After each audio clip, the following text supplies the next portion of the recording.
Bienvenidos a la Noche Infinita. Antes de comenzar, cuéntanos en los comentarios desde dónde nos escuchas y qué temáticas te gustaría que exploremos en el futuro. Leemos cada mensaje con atención y siempre tomamos en cuenta sus sugerencias para los próximos relatos. Sin nada más que decir, comencemos. Soy custodio en el Reclusorio Norte, turno nocturno. Llevo poco más de 4 años en este trabajo. Antes era escolta privado, pero un mal día y una bala perdida me sacaron de la calle. Aquí, al menos, hay reglas. Reglas estrictas, pero claras. Aunque suene raro, uno se acostumbra. Las paredes frías, los gritos a lo lejos, el eco del metal, las órdenes repetidas, la mirada constante de los internos. Todo eso se vuelve rutina. El miedo es algo que se entierra en el estómago porque no te lo puedes permitir. Aquí, el que duda, pierde. Esa noche empezó como cualquier otra. Era jueves, poco después de las 10 de la noche. Yo estaba asignado al módulo 5, una zona de media seguridad donde se encuentran internos por delitos diversos, robos, fraudes, lesiones. Nada particularmente grave en comparación con los módulos pesados. Aún así, la tensión era constante. Uno nunca baja la guardia. Nunca. Mi compañero de ronda esa noche era Ismael. Llevábamos meses trabajando juntos. Un tipo callado, pero firme. Nos tocaba hacer la revisión nocturna de rutina, checar que todos los candados estuvieran cerrados, verificar que no hubiera objetos prohibidos a la vista y, sobre todo, asegurarnos de que los internos estuvieran en sus celdas y no tramaran nada raro. Pero cuando pasamos por la celda número 14, notamos algo fuera de lugar. ¿No estaba ese espejo del otro lado?, me preguntó Ismael, señalando el pequeño espejo de metal que cada celda tiene atornillado a la pared. Asentí. Yo también lo recordaba bien. Habíamos hecho la revisión apenas 2 noches antes y ese espejo estaba en la pared opuesta. Tal vez lo desatornillaron, dije, y saqué la linterna para inspeccionar. Lo curioso es que no había señales de que lo hubieran movido. Ni tornillos sueltos, ni marcas. Estaba firme, como si siempre hubiera estado ahí. Dentro de la celda estaban 3 internos, todos dormidos. Bueno, eso parecía. Uno de ellos, de apellido Márquez, era un tipo raro, tranquilo, demasiado tranquilo. Había entrado hacía 6 meses por abuso de confianza y fraude a una empresa de tecnología. Lo que me inquietaba de él no era su expediente, sino que nunca hablaba con nadie. Nunca se metía en problemas. Nunca pedía nada. Siempre tenía su cama ordenada, sus libros limpios, su mirada fija. «Vamos a seguir», dijo Ismael, sin darle más vueltas. Lo hicimos. Terminamos la ronda, anotamos los detalles y nos separamos para vigilar los extremos del pasillo. Yo me quedé cerca de la celda 14. Fue entonces cuando lo vi. Uno de los internos se incorporó y revisó debajo de su colchón. Pensé que quizá estaba ocultando algo. Apunté la linterna. Nada, solo cobijas. Pero cuando me giré para regresar a mi punto de control, sentí que algo me faltaba. Literal, el walkie-talkie. Ya no lo traía colgado. Me revisé rápido. La pistola seguía en su sitio, el gas pimienta también, pero el radio había desaparecido. Volví sobre mis pasos. Lo había usado minutos antes. Recordaba haber hablado con Ismael. Pensé que quizá lo dejé en la celda de control. Caminé rápido hacia allá. Nada. Pregunté a Ismael por radio. No contestó. Maldita sea. Empecé a ponerme nervioso. No era común que pasaran cosas así. Uno no pierde cosas dentro de una cárcel. Es un error imperdonable. Volví a revisar cada parte de mi uniforme, los bolsillos, las fundas. Nada. ¿Lo perdiste?, dijo una voz detrás de mí. Era Márquez. Estaba de pie frente a los barrotes, mirándome con una sonrisa pequeña, como si supiera algo que yo no. «Vete a dormir», le dije, seco. Él no respondió. Solo volvió a su cama, despacio, como si fuera parte de una coreografía que había practicado 1000 veces. Decidí reportar el incidente. Fui al área de vigilancia y pedí apoyo para revisar el módulo. Cuando regresamos con 2 custodios más, los internos ya estaban despiertos. Dijimos que haríamos una inspección extraordinaria. Las caras de siempre: molestia, sorpresa, indiferencia. Pero ninguno reclamó más de la cuenta. Y entonces comenzó lo verdaderamente extraño. En la celda 14 faltaba algo más. Uno de los internos no tenía su colchón. Desaparecido. No había rastros, ni restos, ni signos de que lo hubieran sacado o quemado. Simplemente no estaba. Márquez, el silencioso, lo notó primero. Estaba sentado en su cama, con una expresión neutra, pero sus ojos estaban fijos en el lugar donde debería estar el colchón de su compañero. «¿Dónde está tu colchón?», pregunté. «Nunca lo tuvo», respondió uno de los internos. Lo miré. Era otro de los que estaban dentro, moreno, flaco, con cara de no saber ni en qué día vivía. «¿Cómo que nunca? Hace 2 horas estaba ahí». «No, señor. Desde que llegó no le dieron colchón. Eso era imposible. Las celdas se asignan completas. Y ese colchón estaba ahí. Yo mismo lo había revisado antes. Revisamos la celda con detalle. Nada. Ni restos, ni escondites. Los barrotes cerrados. Las cámaras, curiosamente, no habían grabado nada. El sistema había fallado justo en esa hora. Un clásico. El jefe de vigilancia no pudo explicarlo. Nos pidió que dejáramos la revisión pendiente y que anotáramos el incidente como confusión en inventario. Pero a la mañana siguiente, otro custodio reportó la desaparición de su reloj. No cualquier reloj. Era uno personal, con valor sentimental.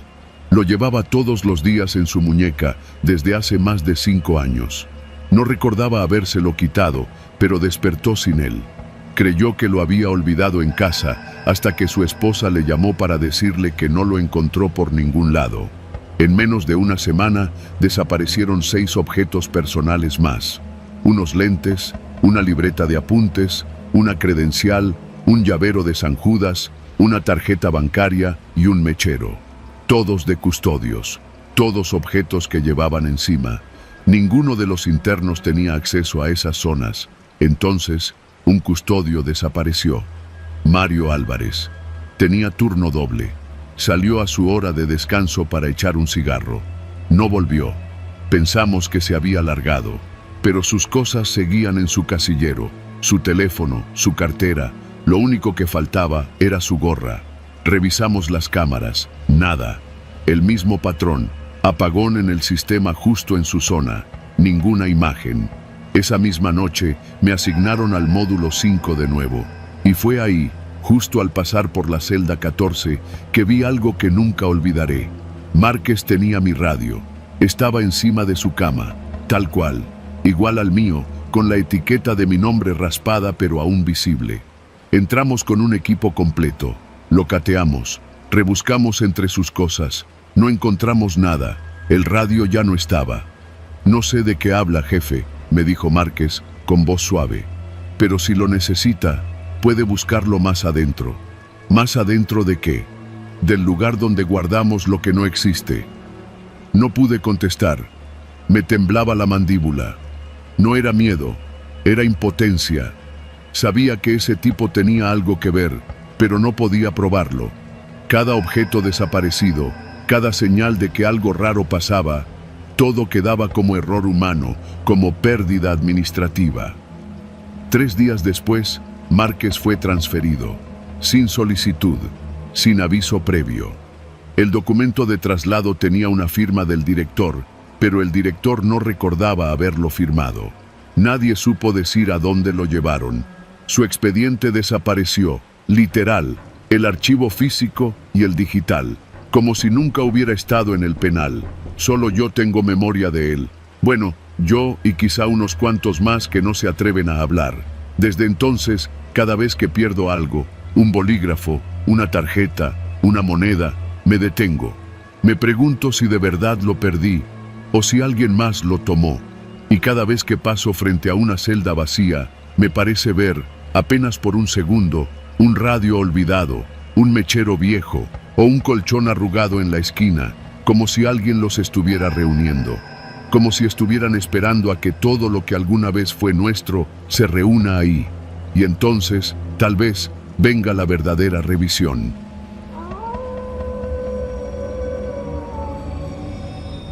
No sé por dónde empezar. He escrito esto más veces de las que puedo contar y siempre acabo rompiendo el papel antes de llegar a la mitad. Supongo que porque me da miedo que alguien lo lea. Que lo lea ella, sobre todo. Pero también lo escribo porque no puedo callarme más. Lo que viví dentro de esa celda, eso no fue solo una mala experiencia, fue una advertencia. Pasé 7 meses en el reclusorio preventivo de Tlalnepantla. No fue por algo grave, ni mucho menos. Una pelea estúpida, una discusión que se salió de control en una cantina de Naucalpan y terminé con una denuncia por lesiones. No tenía antecedentes, así que pensé que saldría pronto, que solo era cuestión de que se acomodaran los papeles. Eso pensé, pero allá adentro, el tiempo se estira como chicle viejo.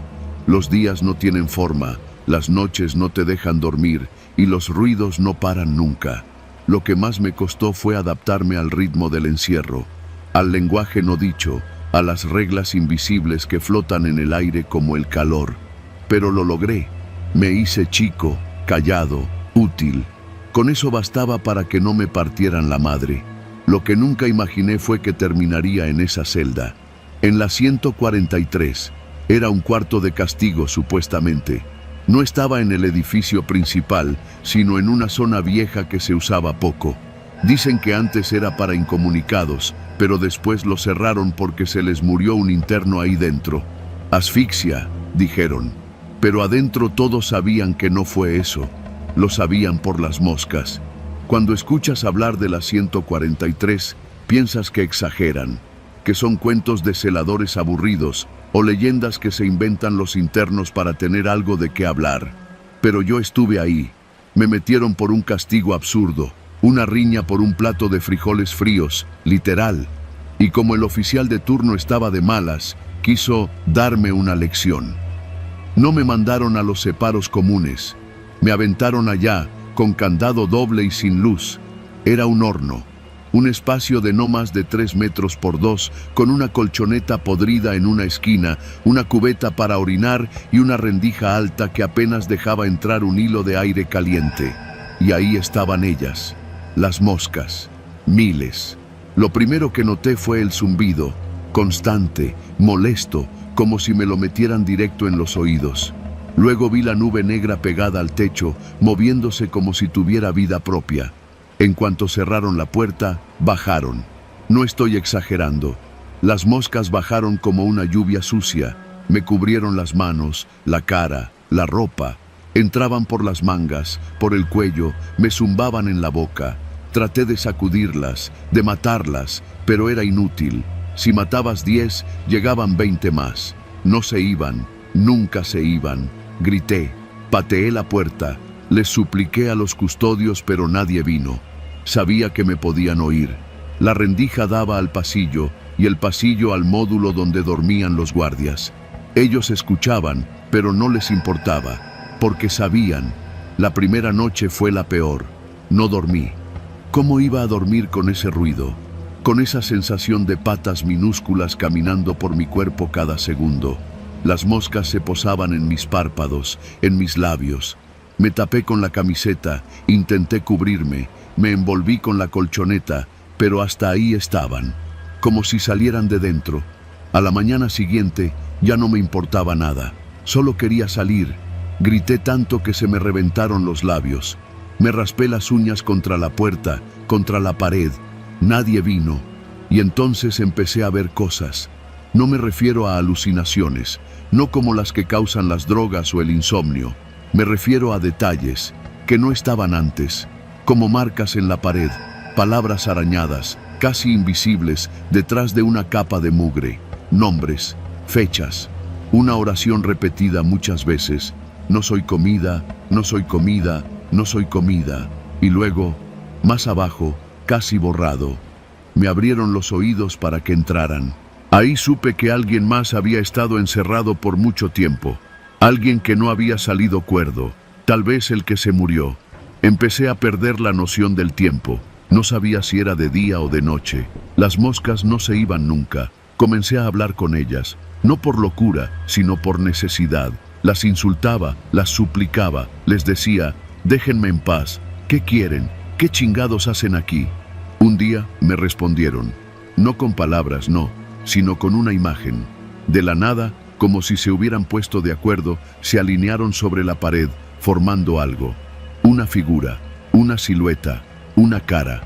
No era una cara humana, era una burla de rostro, un conjunto de ojos negros y húmedos hechos de cuerpos de mosca, un contorno de mandíbula hecho de patas y alas rotas, y en el centro, como una boca, una línea abierta por la que caían larvas.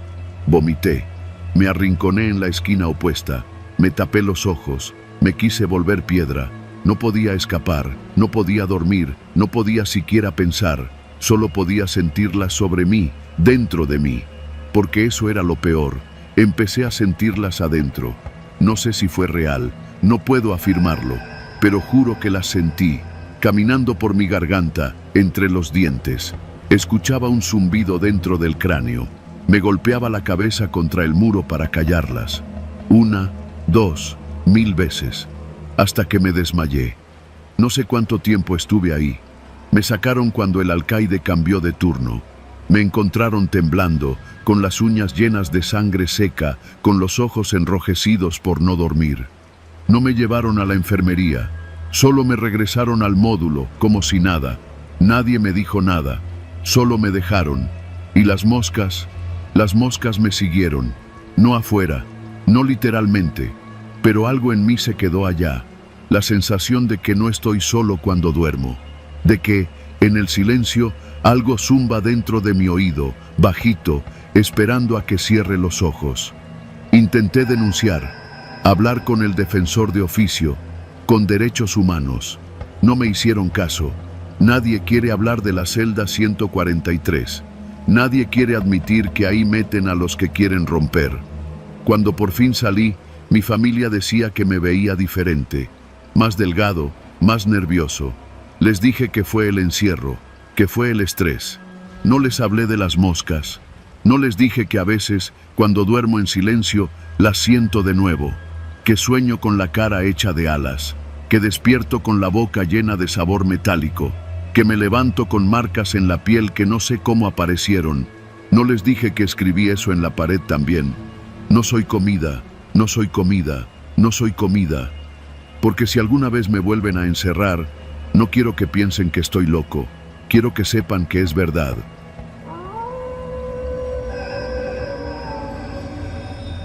Mi nombre es Julián Aguirre, tengo 37 años y pasé poco más de 4 años en el Centro de Readaptación Social de Santa Marta, Acatitla.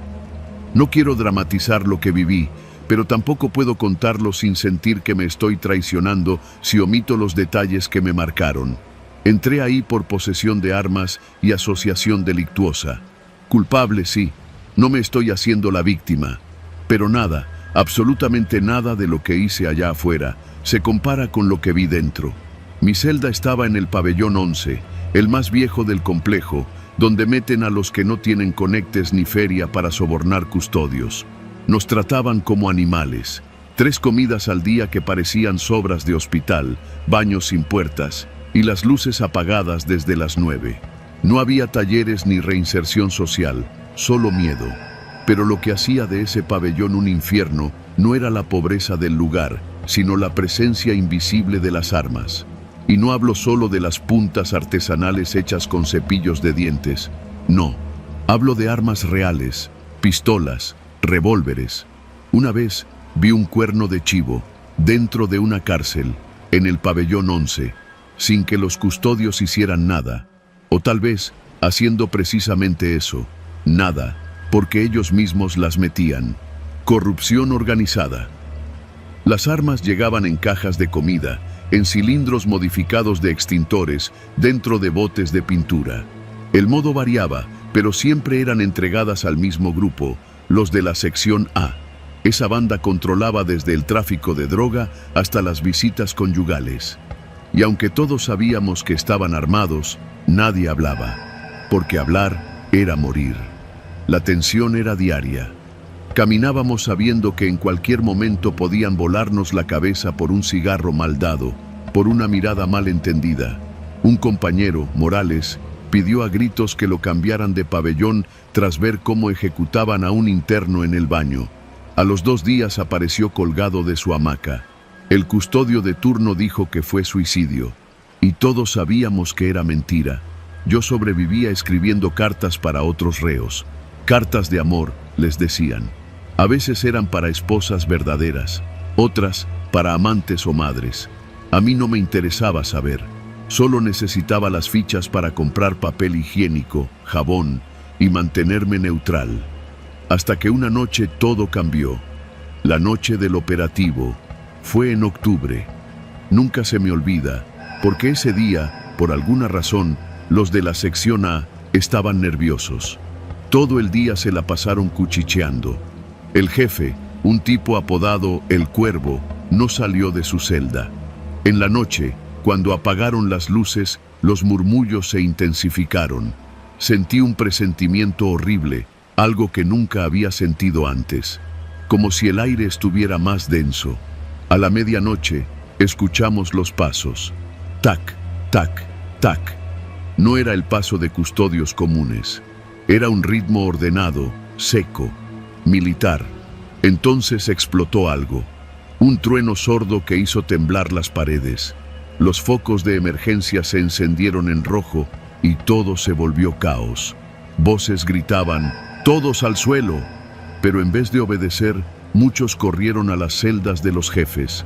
La sección A tenía armas, muchas, y no dudaron en usarlas.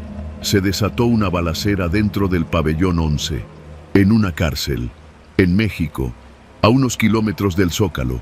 Yo me tiré al suelo y cubrí la cabeza. Podía oír los casquillos rebotar, los gritos de agonía, el olor a pólvora mezclado con orina, miedo y sudor. Duró 15 minutos. Después, silencio. Pensé que todo había terminado. Me levanté poco a poco, aún temblando. Vi cuerpos, muchos, algunos con las caras irreconocibles, entre ellos un custodio, otro, uno de los cocineros, y otros, internos que ni siquiera estaban metidos con nadie. Vi al Cuervo herido, apoyado en una pared, con la mitad del rostro deshecho. Murmuraba algo. Me acerqué. Su voz era apenas audible. Fueron ellos. Dejaron que pasara. Querían que alguien hiciera el trabajo sucio. No entendí nada, hasta que llegaron los militares. El encubrimiento. Las autoridades dijeron que todo fue producto de un intento de motín, que los internos estaban desquiciados, que los custodios hicieron lo que pudieron. Pero nosotros sabíamos, los que sobrevivimos sabíamos que todo fue orquestado desde adentro, que las armas habían sido metidas con autorización, que la masacre fue permitida para limpiar cuentas pendientes entre mandos corruptos y reos incómodos. Los días siguientes fueron de terror absoluto. Golpizas, castigos colectivos, aislamiento. Nos prohibieron hablar del tiroteo. A los internos que habían intentado declarar con derechos humanos, los desaparecieron de la noche a la mañana. Un chico que dormía 2 camas abajo de mí, Eduardo, apenas había escrito una carta para su madre describiendo todo lo que pasó. Nunca volvió de su cita médica. Dijeron que escapó, en una cárcel como esa. A mí me salvó una visita sorpresa de un abogado de oficio. Había apelado mi caso meses antes y, por casualidad o por milagro, ganamos. Salí de Santa Marta una mañana gris de diciembre. Ahora han pasado casi 2 años desde que salí. Vivo en Nesa, trabajo en un taller mecánico y hago lo posible por no recordar. Pero cada vez que escucho un pum en la calle, me agacho por instinto. Cada vez que veo un policía con un arma en la cintura, siento que me apuntan. He querido denunciar. He escrito la historia cientos de veces, pero nunca la he entregado a nadie, porque sé cómo funciona el sistema. No me mataron allá adentro, no voy a darles razones para que lo hagan acá afuera. Y sin embargo, cada que escucho a alguien decir, pues si están ahí es por algo, me dan ganas de gritarles, porque sí, algunos cometimos errores. Pero allá adentro hay algo peor que los criminales. El poder desatado, sin vigilancia, con permiso para desaparecerte cuando les estorbas. El pabellón 11 ya no existe. Lo cerraron después de esa noche, pero cada vez que duermo lo veo y escucho el tic, tic, tic de los casquillos rodando por el suelo de concreto, como si me llamaran, como si aún no hubiera salido de ahí.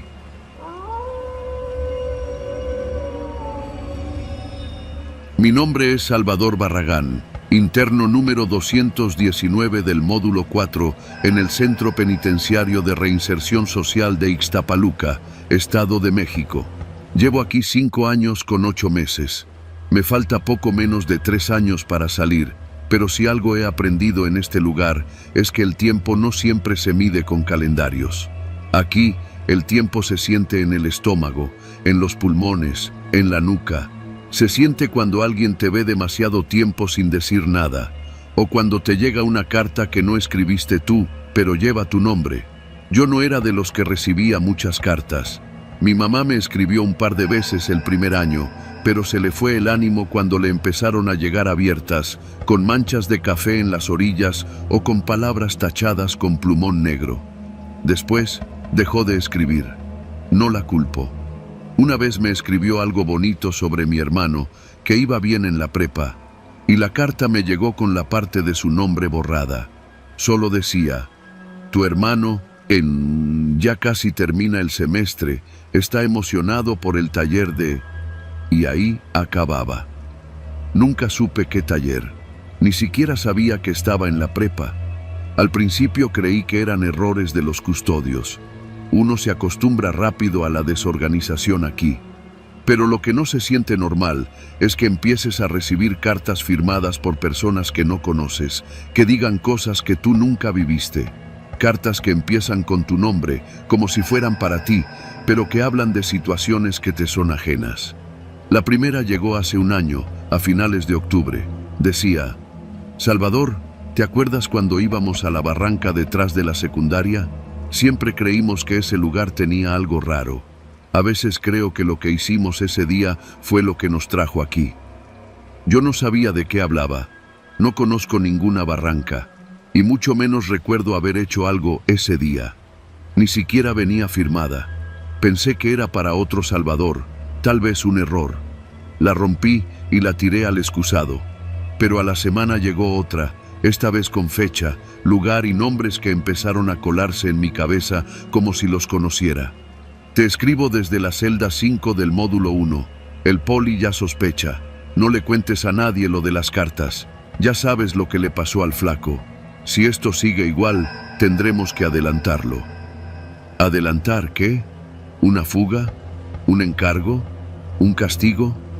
No lo sabía.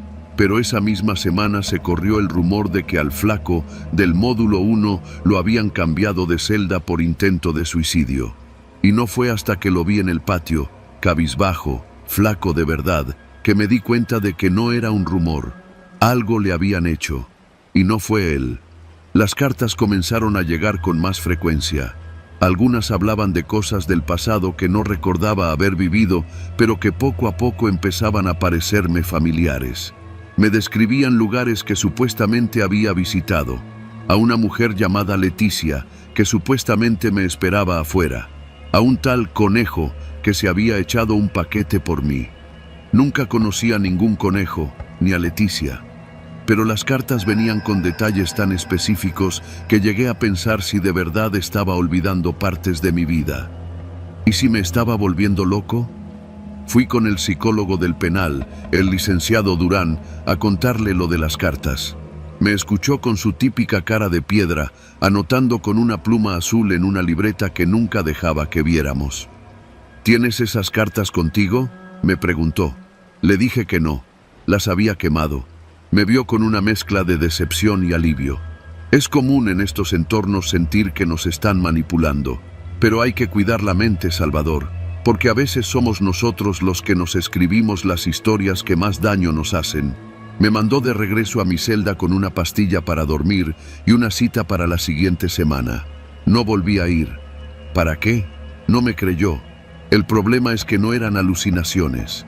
Una noche, mientras me tocaba hacer la limpieza del área de correspondencia, una tarea que me asignaron por buena conducta, vi mi nombre escrito en una bandeja donde no debía estar. Era una carta doblada, sin sobre, con mi nombre escrito con letra clara. No con tinta de pluma, sino con marcador, como si quisieran asegurarse de que no me la perdiera.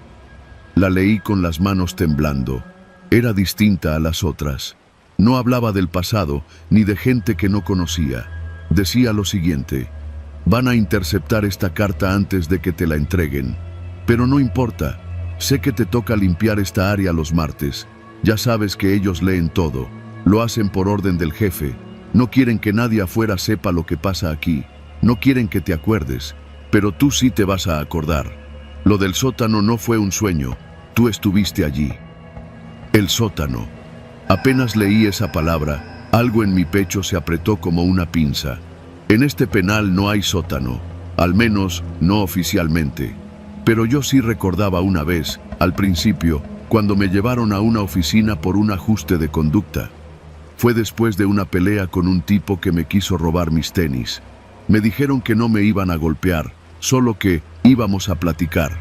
Me vendaron los ojos para que no viera el camino. Bajamos por escaleras, muchas. El aire era más húmedo. Me sentaron en una silla de metal y luego escuché cómo alguien raspaba algo sobre papel, como si escribiera. Después de eso, no recuerdo mucho más. Solo sé que me sentí diferente, como si ya no estuviera tan seguro de quién era. Empecé a obedecer sin preguntar. Me adapté, y ahora todo regresaba. Las cartas, el sótano, los silencios. Esa noche, guardé la carta entre la suela de mi chancla y el calcetín. Al día siguiente, ya no estaba. Alguien entró en mi celda durante la noche y la sacó sin hacer ruido. Entonces comprendí que no era un error. Las cartas no eran de otros internos, eran de ellos, de los custodios, del sistema. Alguien aquí adentro escribía cartas para manipular la mente de los reclusos. No para torturarlos, no físicamente, sino para reprogramarlos. Una especie de ingeniería emocional. Te contaban una historia hasta que tú mismo empezabas a creer que era tuya. Y funcionaba, porque empecé a soñar con Leticia, a ver a Conejo en el patio, aunque nadie más lo veía, a escribir cartas que no recordaba haber escrito. Una vez, el celador me entregó una que yo supuestamente había mandado a otro interno. La firmaba con mi nombre, tenía mi letra, pero no recordaba haberla escrito. Eso fue lo peor, saber que te están metiendo ideas hasta que ya no sabes si son tuyas, que te escriben una vida, una historia, y tú te la crees, como si la culpa viniera con papel membretado. Fue entonces cuando decidí que tenía que romper el ciclo. Pedí trabajo en la cocina, lejos del área de correspondencia. Me volví más reservado. Fingía que tomaba las pastillas para dormir, pero las escondía bajo la lengua y luego las escupía. Empecé a anotar en trozos de papel de baño mis verdaderos recuerdos. Los repasaba cada noche como una oración. Mi nombre es Salvador Barragán. Mi mamá se llama Estela. No conozco a Leticia. No tengo hermanos en prepa. No estuve en la barranca. No conozco a Conejo. Nunca estuve en un sótano. Hasta que un día recibí la última carta. Deja de fingir. Ya lo sabes todo. Tú no entraste aquí por error. Lo firmaste tú mismo. ¿O ya no recuerdas? Tú escribiste tu propia condena. No decía más. Desde entonces no he vuelto a recibir cartas. Pero todas las noches me pregunto qué parte de todo esto escribí yo y cuál me impusieron. Porque en este lugar no se necesita violencia para destruirte. Basta con que te reescriban la historia, con que te la repitan tantas veces que tú mismo termines por firmarla. Y yo firmé. Eso es lo que más me duele, no saber si esa firma fue mía.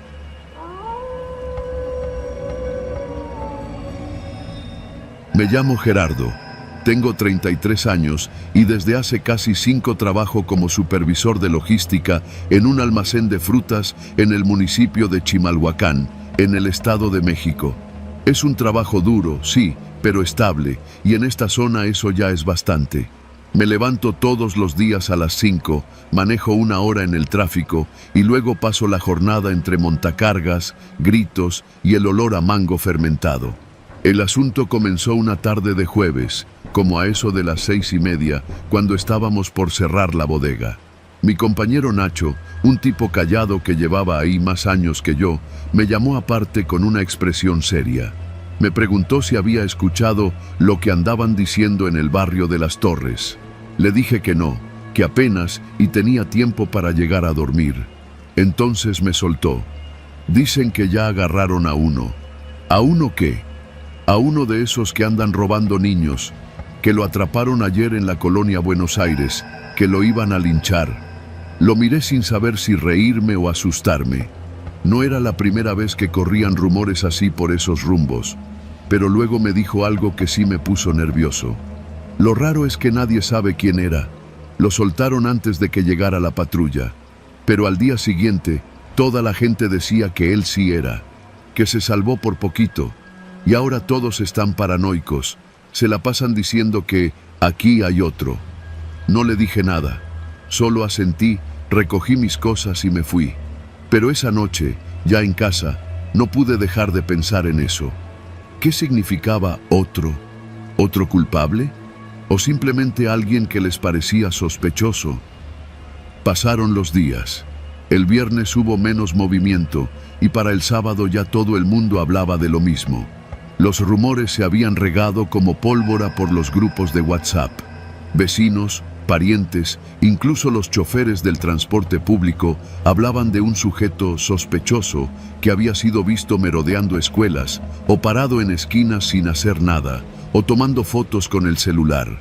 Nadie daba nombres, nadie tenía evidencia, solo decían que era raro, no era del barrio, tenía mirada de enfermo. Y entonces sucedió. Fue el lunes siguiente, casi al anochecer. Yo iba saliendo del trabajo. Había pasado a una tienda Oxxo cerca del periférico para comprar una botella de agua y algo de cenar. El lugar estaba lleno. Una señora discutía con el cajero porque la máquina no le daba saldo, cuando de pronto se escucharon gritos desde la calle. ¡Ahí está! ¡Ahí está el cabrón! La mayoría salió corriendo a ver. Yo dudé, pero terminé saliendo también, como todos. Era un impulso, casi animal. En la esquina, un grupo de por lo menos 30 personas rodeaba a un hombre. No tenía más de 40 años, estaba sucio, vestido con ropa común, cargando una mochila negra. Gritaban cosas. ¡Pásalo! ¡Es él! ¡Mírenlo! Ya lo habíamos visto por aquí. Lo empujaban, lo señalaban.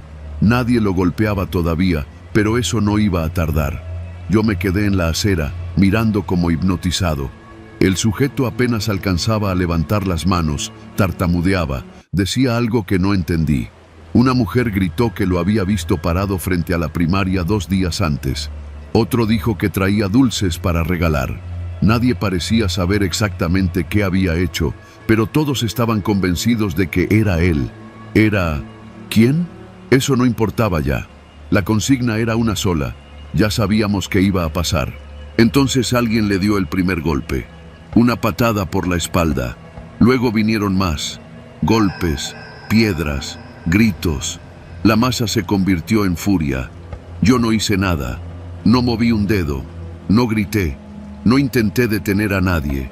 Solo miré, congelado, sintiendo el vértigo de ver algo que no debía presenciar. Después llegaron 2 patrullas. Los policías se bajaron con sus toletes y echaron gas pimienta. La multitud se dispersó, pero ya era tarde. El tipo yacía en el suelo, desfigurado, inconsciente. No supe si murió. Volví a casa temblando. No dije nada a nadie. Esa noche no dormí. Cada vez que cerraba los ojos, veía los puños cayendo, los rostros deformados por el odio. Las voces gritaban con certeza. Era él.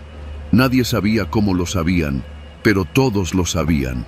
A la mañana siguiente, en el grupo vecinal del fraccionamiento, comenzaron a circular imágenes del sujeto. Unos decían que tenía antecedentes, otros que era inocente. Unos lo llamaban pervertido, otros pobre diablo. Se hablaba de la importancia de estar vigilantes. Y una frase se repetía mucho: no podemos permitir que vivan entre nosotros. Empecé a sentir miedo, pero no del hombre extraño. Sentía miedo de mis vecinos, de mi entorno, del país que podía incendiarse con un solo chisme. Empecé a recordar todas las veces que me habían confundido con alguien más. Cuando en el metro alguien me observaba con desconfianza. Cuando los policías me pidieron que me bajara de la combi solo por verme nervioso. Cuando una señora me señaló en el mercado porque creía que yo le había robado su bolsa. Y entonces, como si el destino quisiera burlarse de mí, sucedió de nuevo. Fue una semana después, en otra colonia, pero con la misma historia. Un hombre captado rondando una escuela. Nadie sabía su nombre, nadie tenía pruebas, pero todos lo señalaron. Esta vez no lo golpearon, pero lo arrinconaron. Le tomaron fotos, lo subieron a redes. Decenas de personas compartieron su rostro con frases como «Cuidado, este sujeto anda suelto». Y cuando vi la foto, sentí que el corazón se me detenía. Era parecido a mí. No igual, pero con un aire.